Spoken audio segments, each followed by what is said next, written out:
Bom dia, meus queridos. Hoje nós vamos dando continuidade à série dos Escritos Paulinos. Hoje é a última aula. Então, vamos terminar com a carta a Filemão e a carta aos Hebreus. Espero todos vocês no canal, Alice Bíscaro. Dê o seu like, se inscreva, compartilhe e não se esqueça que nós temos, cada série que eu faço tem a sua apostila correspondente. Quem quiser a apostila é só entrar em contato comigo que eu envio por e-mail.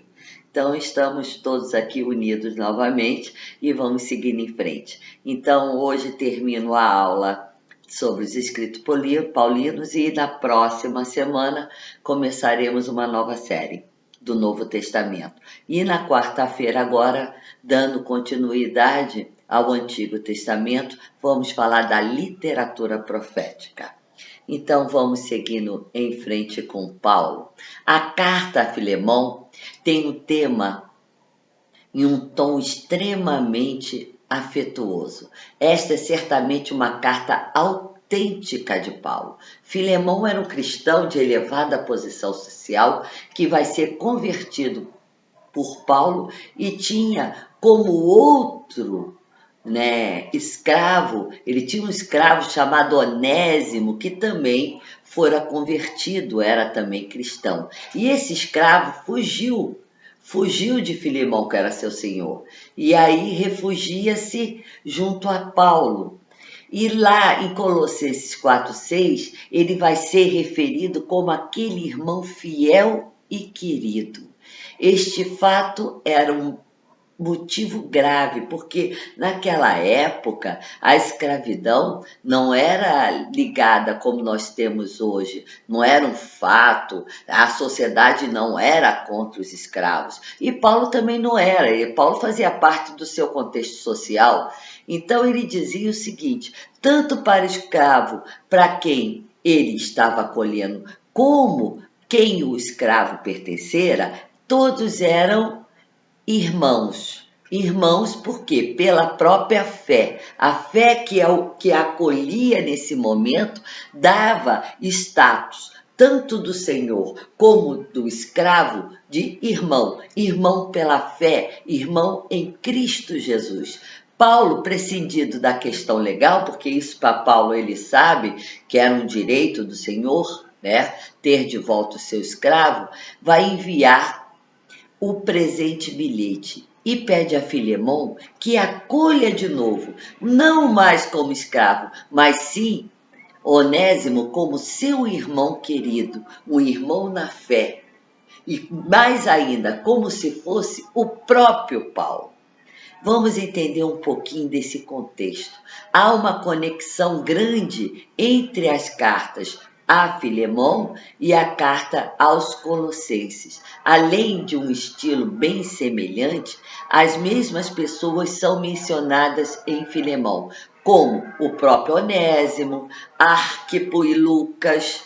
Então, esses são os mesmos personagens que vai estar na carta aos Colossenses, também vai estar na carta a Filemão. Aparece também Colossenses. Então, as cartas têm um estilo extremamente semelhante. Isso vai levar a crer a nós que essas duas cartas elas foram escritas numa mesma época, provavelmente entre os anos 59 e anos 61, período em que o Paulo estava preso em Roma. Vamos entender um pouquinho a teologia da carta, qual é essa mensagem? Como nas outras cartas em que tratava da questão da escravatura, Paulo não está preocupado em mudar a estrutura social. O que ele faz é prescindir disso e deslocar esse problema para uma questão do amor fraternal, do irmão da fé. E isso é muito maior, é muito superior do que a própria questão legal. Porque em Cristo, ele vai dizer lá em Gálatas 3, não há escravos nem livres. Todos nós, em Cristo Jesus, somos irmãos. Quando nós nos esvaziamos de nós mesmos e deixamos, nos envolver pelo amor de Cristo, nós nos tornamos pessoa nova pelo batismo. E assim todos nós somos irmãos em Cristo Jesus. Daí em diante, Filemão deve tratar o antigo escravo, que é Onésimo, como também um irmão pela fé. Porque Paulo vai estar até disposto a recompensá-lo com dinheiro. Isso é, resgatar Onésimo. Porque existia o resgate, né? Você comprava. Com isso, Paulo, embora não está se opondo frontalmente à escravatura, ele também tampouco a está aprovando. E afirma que esse amor fraternal é centro do Evangelho de Cristo. E com isso, esse próprio amor vai acabar levando com o tempo ao fim de qualquer escravidão, porque em Cristo Jesus somos todos libertos. Agora nós vamos falar, para terminar, sobre a carta aos Hebreus. Essa carta aos Hebreus, né, primeira coisa que a titia vai falar, não foi escrita por Paulo. Isso é uma certeza hoje em dia, é um consenso entre todos os estudiosos. O fascínio dos hebreus vai derivar, antes de tudo, do seu grego. Há uma carta com grego puro, com grego rigoroso, em qualquer relação a qualquer outro livro do Novo Testamento. Essa carta vai impressionar o leitor pela profundidade, pela solidez, pela reflexão centrada na figura de Cristo, proclamado como sumo sacerdote. Essa carta coloca Cristo acima de Moisés, por isso carta aos Hebreus, porque para os Hebreus, Moisés é a figura central da fé. Então nessa carta é colocando Cristo, figura central da fé e da história da salvação.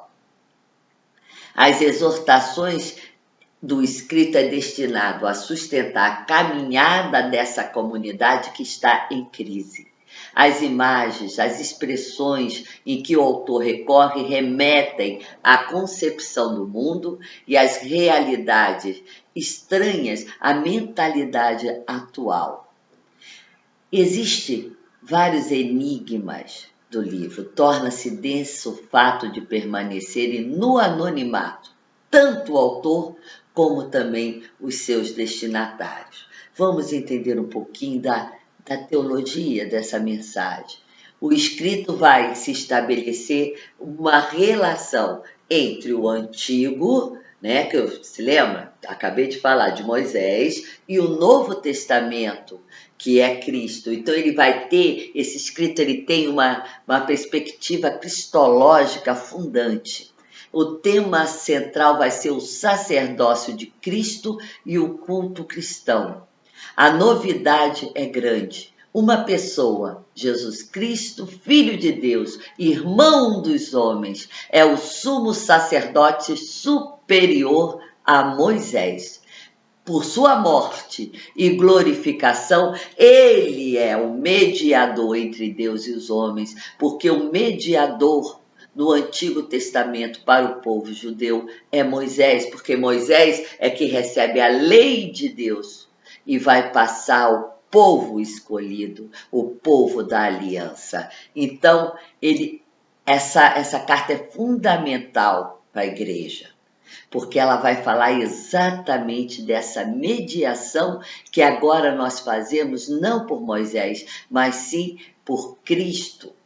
Então ele vai ser mediador, porque Cristo, Filho de Deus, ele é mediador entre o Pai e a humanidade. O seu sacrifício irá substituir todos os sacrifícios antigos, que já não terá capacidade de levar o homem até Deus. Por sua morte, Cristo vai realizar o perdão dos pecados, uma vez por todas. Estabelece com assim uma nova aliança eterna com a humanidade e vai inaugurar um novo culto, o culto da imagem celeste. Aí nós estamos falando de uma escatologia dos anjos. Ele é superior, Jesus é superior aos anjos, Jesus é superior a Moisés, porque ele é filho de Deus. Então essa carta vai apresentar várias vezes a igreja, essa nova igreja, como povo de Deus. E o cristão partilha esse destino de Cristo, que é convidado a entrar na vida eterna. Há um itinerário cristão a ser percorrido, gente, que passa pela nossa conversão, por uma fé perseverante. Não adianta aquela fé de 5 minutos, né? Você tem que ter essa fé diária, essa fé na sua vida, em cada momento da sua trajetória, você dá testemunho dessa fé, pela aprendizagem da palavra, quer dizer, eu tenho que conhecer aquilo que eu professo. Como é que eu tenho uma fé que eu não conheço? Os livros sagrados da minha fé, né? E por uma vivência fantástica de caridade fraternal, que é isso que falta hoje em dia, caridade fraternal, é isso que exorta a carta. O cristão vai ser aquele que vai se unir a Cristo através da sua própria existência e não vai separar o culto da sua vida. Então o cristão é aquele que dará testemunho sempre da sua fé. É aquele que partilha com o convidado, partilha com o irmão, inclui o serviço aos outros, a sua caridade, a sua vida. Precisa manter integrado a uma comunidade. A escuta da palavra é muito importante e se manter em comunhão, pois não se pode chegar a Deus sem estar unido a Cristo e também com os seus irmãos. A oferta de Cristo ao Pai vai ser, por meio de gestos históricos, cumprir o plano de salvação de Deus. Embora nós continuemos essa caminhada histórica da humanidade até a entrada na glória, quando todos os inimigos serão submetidos a Cristo e for vencida a morte e todas as forças, então ali nós teremos a realização do último ato da história da salvação. Agradeço a todos vocês, quem assistiu à série de Paulo, espero que tenha gostado. Não esqueça de ir no canal, fazer sua inscrição, toque o sininho, dê o seu like. E na segunda-feira eu agora vou pensar numa série do Novo Testamento para falarmos, tá? E se vocês quiserem dar a sugestão, a professora está sempre aberta a escutar vocês. O canal é da professora, mas é muito mais dos meus alunos, dos meus seguidores, do que eu faço um canal voltado para vocês, voltado para a fé, voltado para ensinar um pouquinho desse conhecimento da Sagrada Escritura e da teologia. Então agradeço a todos vocês, que vocês tenham uma linda semana com muita saúde. Não esqueça de tomar a segunda dose, não se esqueça de ficar em casa, porque ainda estamos passando por momentos extremamente difíceis, né? Um beijo grande a todos vocês e um abraço fraterno em Cristo Jesus.